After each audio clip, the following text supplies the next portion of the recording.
오늘은 이제 사울을 왕으로 세워가는 그 이제 이야기가 시작이 되는 바로 그 부분이죠. 그래서 처음에 1절과 2절에 보니까 이 사울의 출신 그리고 사울의 어떤 외모적인 부분들이 등장을 합니다. 출신은 보니까 베냐민 지파라고 나오고, 그리고 기스, 즉 사울의 아버지인데 이 기스라고 이름하는 사람이 유력한 사람이다. 즉 유력, 힘이 있다. 그러니까 그 사회에서 굉장히 신분적으로나 또 여러 가지 필요한 모든 것들을 다른 이들보다 조금 더 많이 가지고 있고, 그래서 이 사람의 아무래도 발언권도 다른 이들보다 조금 더 강하게 작용할 수 있는 어떤 그런 사람이었던 것 같습니다. 보아스에게도 동일한 표현이 사용되죠. 유력한 자라고. 그러니까 이 사람 이제 기스도 마찬가지로 좀 요즘 말로 하자면 소위 좀 잘 나가는 사람, 또 소셜 포지션이 꽤 높은 사람, 이렇게 이야기를 할 수 있습니다. 그 이제 아들 이 사울인데 보니까 준수하다라고 되어 있습니다. 준수한데 이스라엘 자손 중에 그보다 더 준수한 자가 없다. 키도 모든 백성보다 어깨 위만큼 더 컸더라라고 되어 있습니다. 이것이 사울에 대한 일단 평가인데, 이것은 하나님의 평가라기보다는 그냥 사울이라는 사람이 이런 사람이다 라는 것이죠. 아직 사울의 인품이나 사울의 어떤 성격이나 뭐 이런 것들에 대해서는 아직 나온 바가 없습니다. 그냥 사울이 어떤 집안의 사람이었으며 외형적인 모습은 어떠했다라는 것만 기록이 되어 있죠. 그런데 우리가 이것을 이제 자칫 잘못하면 하나님께서 왕으로 세우시는 자는 이렇게 일단 인물이 좋아야 되고 키도 커야 되고 또 집안도 제법 괜찮은 사람을 하나님께서 왕으로 세우시는구나 라고 생각을 할 수도 있겠죠. 여기서 왜냐하면 사울이 그러한 사람이라고 되어 있기 때문입니다. 그러다 보니 좀 주눅이 들 수도 있습니다. 저는 뭐 준수한 편은 아닌 것 같고, 여러분들은 모르겠습니다. 여러분들은 전상률 집사님 엄청 준수하신, 키도 머리가 하나 더 있으신, 그죠? 체격도 건장하시고 남자 중에 남자, 약간 이런, 오늘 또 검은 마스크를 쓰셔서 더 멋있으십니다. 그러니까 이렇게 우리가 외형적으로 참 괜찮으신 분들 딱 이렇게 있는데 우리가 그것만 가지고 그 사람을 판단할 수는 없지 않겠습니까? 그 사람과 대화도 해보고 함께 일도 같이 해보고 그 사람을 좀 겪어보고, 뭐 연인을 만날 때도 최소한 네 개의 계절을 다 보내봐라 이런 말도 있지 않습니까? 그러니까 우리가 사실 사람을 외형적으로 보고 순간의 느낌을 받을 수는 있겠으나 그것으로 그 사람에 대한 결론을 내리는 것은 아주 위험합니다. 그래서 이제 이 3절부터 이 사울의 됨됨이가 조금씩 우리에게 보여지게끔 성경이 쭉 기록을 하고 있습니다. 어느 날 아버지가 암나귀 한 마리가 좀 없어진 모양입니다. 유력한 자라고 했으니까 부자인 것 같은데 나귀 한 마리 없어졌다고 이렇게까지 하나 싶겠지만 재산이지 않겠습니까? 나귀도 굉장히 중요한 재산이고 또 암나귀면 이제 생산을 할 수 있는, 그러니까 굉장히 중요한 재산 중에 하나였겠죠. 그래서 아들 사울에게 이르되 사환 하나를 데리고 가서 암나귀 들을 찾으라. 보니까 암나귀 한 마리가 아니고 여러 마리가 없어진 것 같습니다. 그러니까 이게 나귀들이 그냥 어디를 갔는지 아니면 누가 지금 훔쳐간 상황인지는 모르겠지만 꽤 큰 재산의 손해를 지금 보고 있는 상황이죠. 그것을 사울에게 지금 이제 시키고 있습니다. 그런데 보면은 유력한 자였으니까 사실 그 사환들이나 종들을 시켜도 되는데, 왜냐하면 일꾼들이 충분히 있었을 테니까요. 그런데 사울을 시킨 이유가 무엇일까라고 생각을 해본다면 일단 재산을 잃어버린 상황이기 때문에 믿을 만한 자를 보내고 싶었던 그 아버지의 마음이 아무래도 있었을 것 같습니다. 그렇지만 종 중에서도 믿을 사람은 있을 수가 있죠. 그럼에도 사울을 떠나보낸 것이 왜 아버지는 사울에게 이런 일을 시켰을까? 또 사울도 그냥 왜요? 일하는 사람들 시키시지 왜 굳이 저한테까지 이거 찾으러 다녀오라고 시키십니까? 라고 하고 안 갈 수도 있을 텐데 또 사울도 아버지의 명을 듣고 바로 길을 떠나게 되는데 4절에 보니까 에브라임 산지와 살리사 땅으로 두루 다녀보고 또 사할림 땅으로도 다녀보고 또 베냐민 사람들의 땅을 다 다녀봤는데 찾지 못했다. 굉장히 지금 많은 지역을 계속해서 다니면서 꽤 오랜 시간 찾으러 다녔습니다. 막 수소문을 해보고 사람들이 나 그 본 적 나귀 본 적이 있는데 하면 또 그 말을 단서로 해서 또 찾으러 가고 계속 돌아다녔던 것 같습니다. 보니까 뭐 하루 이틀 찾은 것도 아니고 한두 군데 가본 것도 아닌 그런 이제 모습이 등장을 하죠. 그래서 많은 성서학자들은 여기서 이 사울의 됨됨이를 여기에서 좀 찾아봅니다. 뭐냐면 사울이 아버지의 명에 순종하는 모습을 보였는데 그것을 이 책임감을 가지고 끝까지 그 임무를 완수하기 위해서 정말 힘들 텐데도 계속해서 찾아 헤매는 모습, 이것을 내가 반드시 찾아서 집으로 돌아가서 아버지를 기쁘게 해드려야겠다라는 어떤 그런 마음이 사울에게 있었던 것 같습니다. 여기에서 이제 순종하는 그런 모습, 또 한번 일을 맡겨주면 끝까지 그 일을 책임지려는 그런 모습에서 하나님께서 사울을 선택하신 이유 중에 하나를 우리가 찾아볼 수가 있는 것이죠. 아버지의 명을 그렇게 따랐던 사울이니 하나님의 명령도 당연히 더 최선을 다해서 행하지 않겠는가라고 우리가 좀 상상해 볼 수가 있습니다. 그러다가 사울이 5절에 보니까 문득 너무 오랜 세월 찾아다니다 보니 이거 시간이 너무 많이 흐른 것 같고 이 암나귀를 찾는 것이 아무래도 좀 쉽지 않을 것 같고 이 정도 찾아다녔는데 없다라는 것은 정말 어디 먼 지역으로 누가 팔아치워 버렸거나 아니면 들짐승에게 잡아먹혔거나 이제는 정말 우리의 힘으로는 찾을 수 없는 수준인 것 같다라고 생각을 한 것 같습니다. 그러면서 이제 어떤 이야기를 하냐면 암나귀 생각은 고사하고 우리를 걱정하실까 그것이 두렵다. 그러니까 아버지가 우리 걱정 때문에 이제 우리도 어떻게 된 줄 알고 너무 걱정하실까봐 두렵다는 표현까지 씁니다. 아버지를 근심하게 해드리는 것 자체가 정말 하지 못할 그러니까 효가 아니라고 생각을 하는 모습이죠. 그래서 우리가 아버지께 빨리 돌아가는 게 좋겠다. 사울이 타인의 마음을 또 헤아리고 아버지의 그 마음까지 헤아리는 아버지가 나귀를 찾아오라고 나에게 시키셨지만 아버지는 나의 안위가 사실은 더 걱정이 되는 아버지에게는 내가 더 중요한 존재라는 것을 사울도 잘 알고 있죠.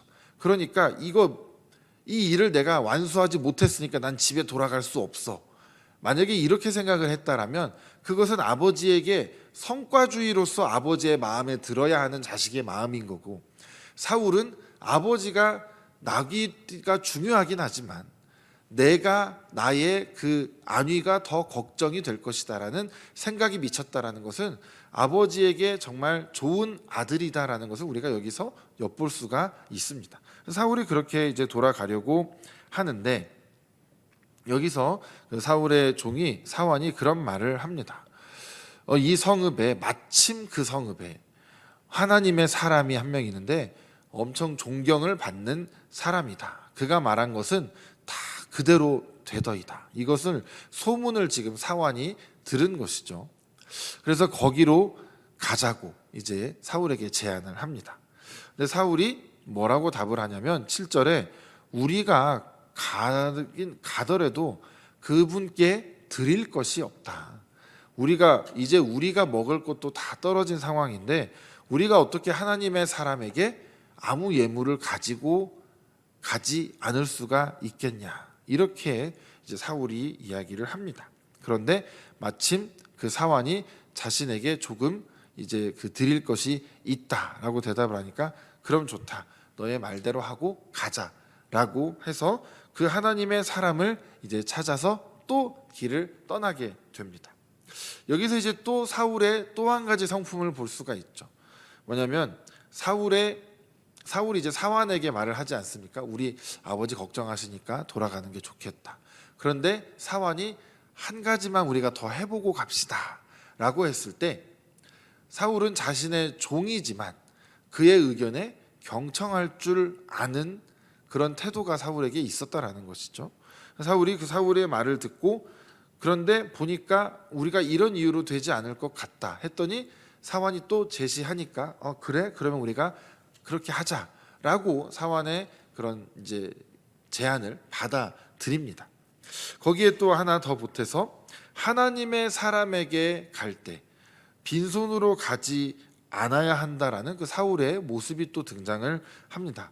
이것이 하나님의 사람 즉 그 선지자 또 여기 선견자라는 표현도 등장을 하죠. 그에게 갈 때 그냥 가서는 안 된다. 그것이 그 하나님의 사람에 대한 예이자 또 하나님에 대한 예라고 생각을 하는 그 사울의 모습이 이제 볼 수가 있는 것이죠. 그러니까 사울이 그런 어떤 기본적인 것들에 있어서 잘 좀 준비가 되어 있고 좀 정돈이 되어 있는 사람이었다라고 우리가 볼 수가 있습니다. 예물이 없으면 갈 수 없다라고까지 말을 하는데 여기서 약간 저는 와 이렇게까지 생각을 했다니 참 그 부분을 저는 또 좀 주의 깊게 보기는 했습니다. 뭐냐면 우리도 하나님께 나아올 때 우리가 빈손으로 나오지 않고 예물을 가지고 나아오는데 혹시 여러분 빈손일 때 교회 오다가 되돌아가신 적 있으신지요? 내가 주님 전에 주님께 나아가는데 내가 예물을 준비하지 못했네. 차마 내가 갈 수가 없구나 하고 되돌아간 적이 저는 한 번도 없거든요. 사울은 그런 생각을 합니다. 그렇다면 우리가 여기서 한 가지 좀 짚고 넘어가야 될 게 있겠죠. 우리는 하나님께 나아갈 때 반드시 예물을 가지고 가야 하는가? 또한 목사님에게 상담을 받을 때도 예물을 가지고 가야 하는 것인가? 라는 이런 질문들이 나올 수도 있겠죠. 일단 후자는 굳이 그럴 필요는 없다라는 생각이고요. 전자는 예물을 가지고 가야 하는 것은 맞죠. 하지만 하나님께서는 우리의 물질을 필요로 하시는 분은 아니십니다. 우리가 감사의 마음으로 예물을 드리는 것이지 하나님께 필요하기 때문에 가져오는 것은 아니죠. 하나님께서는 우리가 예물이 없다고 해서 우리의 기도를 듣지 않으시는 분도 절대로 아닙니다. 그러니까 우리가 예물이 없다고 우리가 빈손이라고 해서 하나님께 나아가지 못하는 것은 아닙니다. 그렇다면 우리가 그럼에도 불구하고 우리가 예물을 드리려는 그 감사와 정말 예를 표하는 마음만은 우리가 가지고 있어야 되겠죠. 근데 마음은 있는데 아무것도 하지 않는다? 그럼 그것도 말이 되지 않습니다. 나는 분명히 하나님께 드리고자 하는 마음은 있는데 빈손으로 오지는 못하겠죠. 그렇다면 나에게 빈손이라면 나는 하나님께 무엇을 드릴 수 있을까를 고민하면 됩니다. 예를 들어 내가 예물을 드릴 수 있으면 예물을 드리면 되는 것이고 내가 시간을 드릴 수 있으면 시간을 드릴 수 있는 것이고 내가 어떤 사역이나 헌신을 할 수 있으면 그 헌신으로 하나님께 나아가면 되는 것이죠. 우리가 하나님께 드릴 수 있는 것은 얼마든지 우리가 찾아보면 있습니다. 하나님께서 우리에게 정말 물질을 가져와라 라고 하시는 것은 아니죠. 그렇기 때문에 우리가 하나님께 드릴 수 있는 것들을 우리가 잘 헤아리면서 하나님께 무엇을 내가 준비해서 나아가면 하나님께서 기뻐하실까를 우리는 생각하면 되는 것입니다. 그래서 이제 사울은 이제 하나님의 사람을 찾으러 갑니다. 그런데 이 다른 쪽으로 이제 하나님께서 이 사무엘에게도 따로 이제 말씀을 해주시죠. 16절에 보니까 내일 이맘때에 내가 베냐민 땅에서 한 사람을 너에게로 보낼 것이다. 너는 그에게 기름을 부어서 내 백성 이스라엘의 지도자로 삼으라. 그가 내 백성을 블레셋 사람들의 손에서 구원하리라. 이렇게 하나님께서 사무엘 선지자에게 말씀을 해주십니다. 이게 저는 바로 하나님의 일하심의 놀라운 모습이자 또 타이밍이자 하나님의 섭리라는 그런 말씀을 드리고 싶습니다. 사울은 아버지의 명을 따라서 길을 나선 자이죠. 그 암나귀를 찾기 위해서 열심히 돌아다니다가 그러다가 그 사환의 이야기를 듣고 아버지를 이제 걱정해서 돌아가려다가 사환의 이야기를 듣고 아 그래? 그러면은 그 하나님의 사람을 한번 만나보고 가자까지만 사울이 한 모습입니다. 그리고 하나님의 사람을 찾아가서 이제 만나게 되죠. 그런데 하나님께서는 전혀 다른 계획을 가지고 계셨습니다. 사무엘을 통해서 사울에게 기름을 부으셔서 이제 사울을 하나님께서 이스라엘의 초대 왕으로 세우시려는 계획을 가지고 있으셨죠.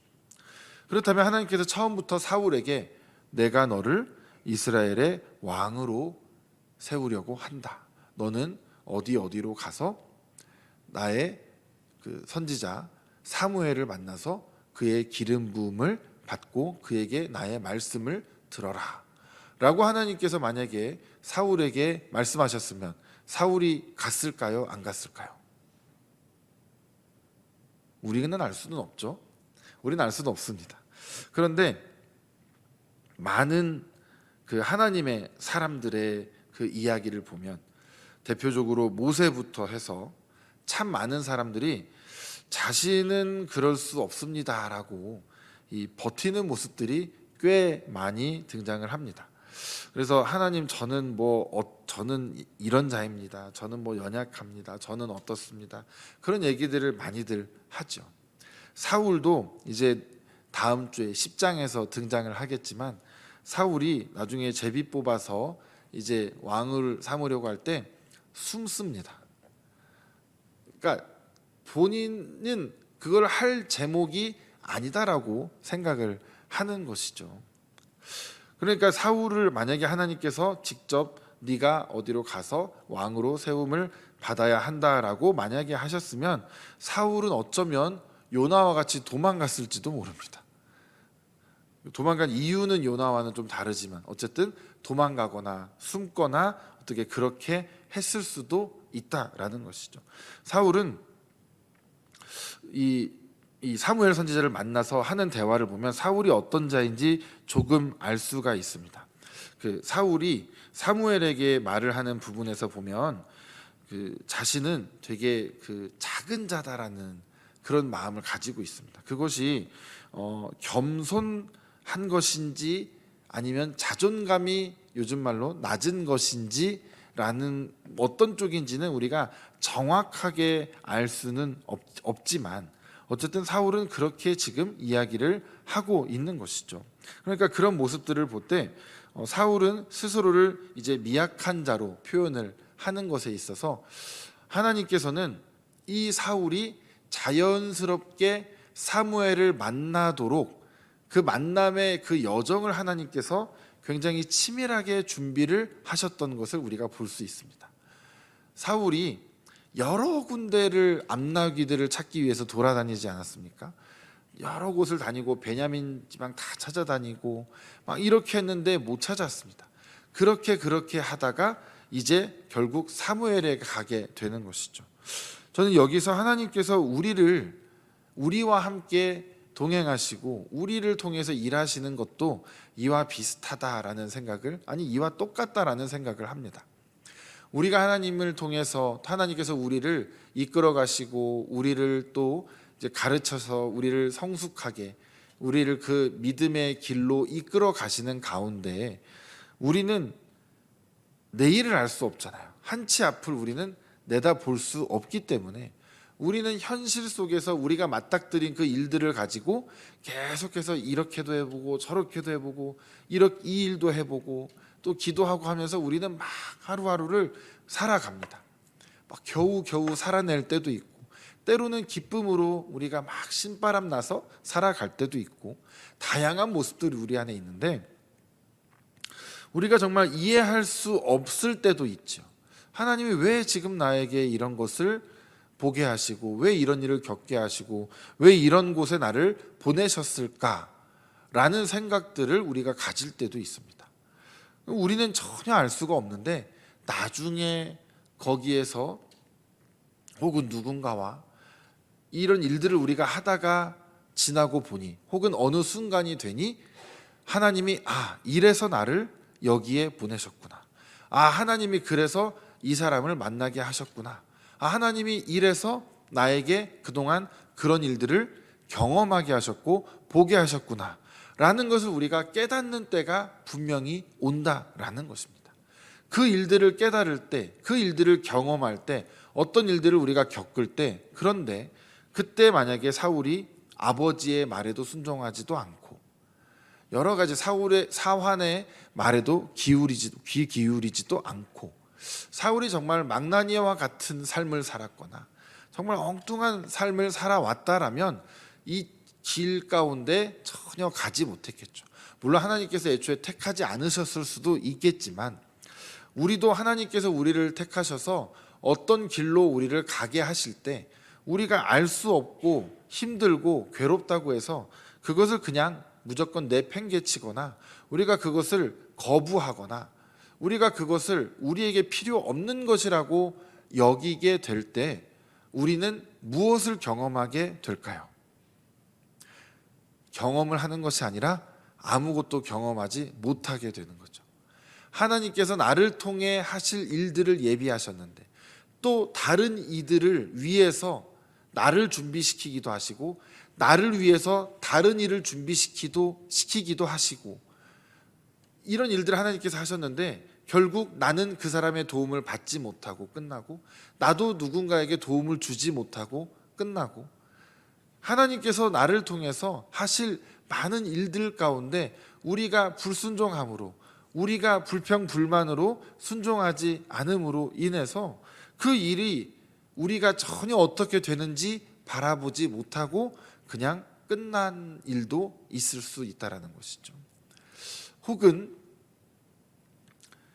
내 눈에 보여지는 정말 아름답고 잘 되어가는 일들이 있는데 나는 거기에 참여하지 못하고 있을 수도 있습니다.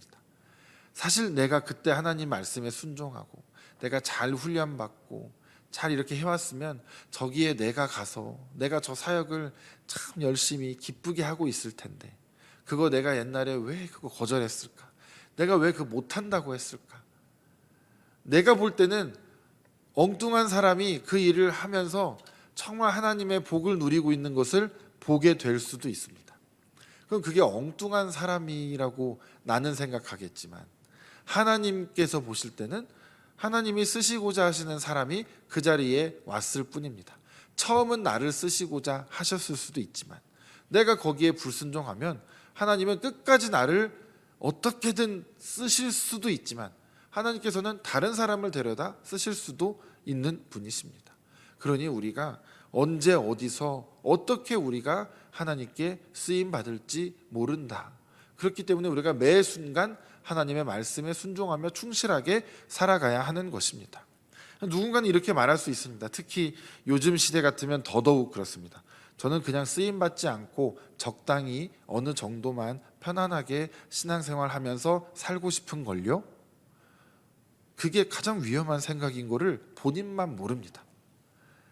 그게 정말 어느 정도의 적당히, 말하자면 요즘 말하는 워라밸처럼 신앙생활과 세상에서의 삶과 적당한 친구들도 만나고 뭐 이렇게 하는 여러 가지, 교회에서도 예배야 빠지지 않고 나오겠지만 그러면서 사역은 적당히 어떻게 이렇게 하는 것들이 과연 그게 그렇게 마음먹은 대로 쉽게 될까요? 저는 그게 쉽지 않다라고 생각을 합니다.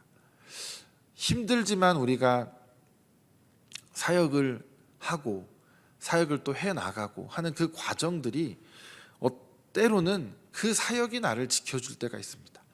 그 헌신이 나의 신앙을 붙들어 줍니다. 그 헌신 때문에 내가 생각지 못했던 기도를 하면서 결국은 내 문제가 해결되는 것들을 경험할 때가 있습니다. 그게 정말 우리의 어떤 봉사와 헌신과 노력과 재능과 이것을 하나님께서 뽑아내서 뭐 어디다가 쓰려고 하신다? 말하자면 뭐 그런 거 있죠. 그 열정페이와 같이 우리 없으면 다른 사람 쓰면 되신다니까요. 그러면 되는데 하나님은 우리에게 일을 맡기시고 우리를 위해서, 즉 일을 맡기시는 게 우리를 위해서 맡기시는 것도 분명히 있다라는 겁니다. 그리고 다른 사람도 마찬가지겠죠. 그 사람들이 만날 때 하나님의 놀라우신 일들이 이제 일어나게 되는 것입니다. 그러니까 우리가 그 말씀에 순종하며 나아가야 하는 것이죠. 하나님은 사울은 전혀 상상도 못한 채 지금 자신이 왕이 될 것은 정말 꿈에도 모른 채 지금 하나님의 사람을 만나러 갔습니다. 그리고 만났고 이제 사무엘의 말을 듣고 이제 기다리게 됩니다. 그곳에 잠시 머물게 되죠. 그러면서 이제 왕으로 세움을 받게 됩니다. 우리가 뭐 왕이 되고자 하는 마음을 누가 갖겠습니까? 우리가 뭐 엄청난 것이 되고자 하는 것도 아니지 않습니까? 하지만 누군가는 왕이 되어야 했고 누군가는 또 어떤 무엇인가가 되어야 되고 누군가는 하나님의 어떠한 일을 해야 되는데 하나님께서 여기서 분명히 말씀하시죠. 16절에 그가 내 백성을 블레셋 사람들의 손에서 구원하리라. 내 백성의 부르짖음이 내게 상달되었으므로 내가 그들을 돌보았노라 하셨더니, 내가 하나님의 말씀에 순종하지 않아서 누군가가 받아야 할 복과 누군가가 받아야 할 도움을 주지 못하게 되는 상황이 있을 수 있겠죠. 반대로 나도 도움을 받아야 되는데 하나님께서 누군가를 세우고자 했을 때 그 사람이 결국 순종하지 않아서 내가 도움을 받지 못할 수도 있습니다. 하나님의 일하심은 언제나 사람들을 통해서 일하시고 한 사람이 아니라, 한 사람이 모든 걸 다 하는 것이 아니라 여러 사람들을 합력하여 선을 이루게 하시는 것이 하나님의 뜻이라는 것이죠. 우리가 그 가운데에 놓여 있고 그 길을 가는 사람들로서 우리가 하나님의 부르심에 응답하는 자들이 되어야 할 줄로 믿습니다. 그래서 우리가 하나님의 부르심을 이해하지 못하고 이게 하나님의 부르심인지도 모르고 나는 고생하고 있다라고 생각할 수도 있습니다. 그렇지만 모든 일을 우리가 경험하는 가운데 우리가 하나님의 말씀대로 하나님의 뜻대로 이 일들을 하나하나 해결해 나가기 시작하면 그 가운데 우리는 알지 못하는 어딘가에서 하나님은 그 일을 다른 누군가와 연결시켜서 하나하나 하나님은 일을 하고 계신다.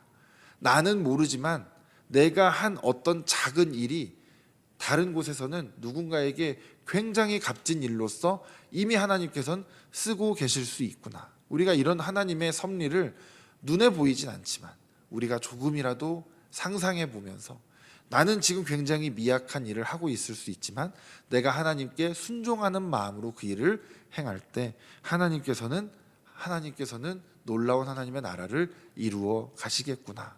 내가 거기에 쓰임 받을 수 있으면 나는 그것으로 족하구나. 우리가 그렇게 살아갈 수 있다면 얼마나 귀한 삶일까, 그렇게 생각을 해봅니다.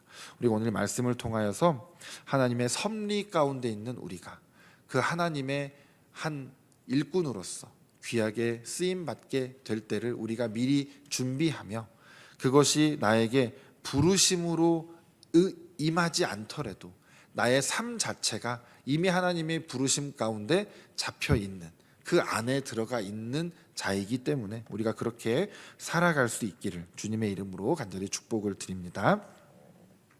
주님 감사합니다. 오늘 말씀을 통하여서 이 사울이 사무엘을 만나게 되는 그 과정을 우리가 함께 보았습니다. 사울은 아무것도 모른 채 그는 나아갔지만 하나님께서는 그 일들을 통하여서 사울과 사무엘을 만나게 하시고 하나님의 계획대로 일을 행하여 가시는 것들을 우리가 보게 되었습니다. 주님, 우리가 정말 준비된 자들이 아니지만 우리가 또한 준비되었기 때문도 아니지만 주님께서 부르실 때 우리가 이해하고 응답하여 나갈 수 있는 자들이 되게 하시고, 또 우리 앞에 어려운 일들이 있을지라도 우리가 하나님께 기도하며 하나님을 신뢰하며 하나하나 우리가 그 일들을 행하여 나아가는, 해결하여 나아가는 우리가 될 수 있도록 인도하여 주시옵소서. 감사드리며 예수님의 이름으로 기도드렸습니다. 아멘.